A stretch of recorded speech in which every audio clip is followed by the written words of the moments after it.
Bonsoir Slimane. Bonsoir. Qui veut la peau d'Evo Morales? Les États-Unis, l'Union européenne et d'autres veulent se débarrasser de ce président bolivien trop marqué à gauche? Les États-Unis, c'est certain, parce que ces 30 dernières années, l'Amérique latine, qui était la basse-cour des États-Unis, comme on le dit, s'était affranchie de la tutelle du grand frère latino-nord-américain.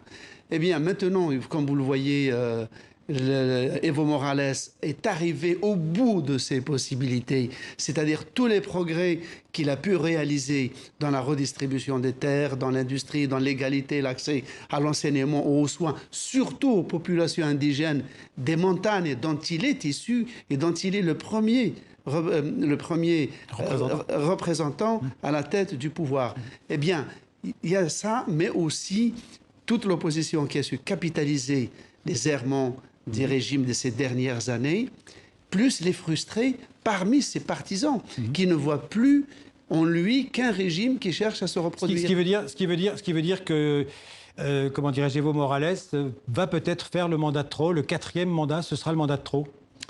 C'est exactement son problème, parce que comme la plupart des régimes très populaires, ils commencent bien et ils finissent mal. Pourquoi? Au début, dans le premier mandat, ils réalisent ce qu'ils ont promis, ils font réaliser des progrès énormes à leur population. C'est le cas de Morales.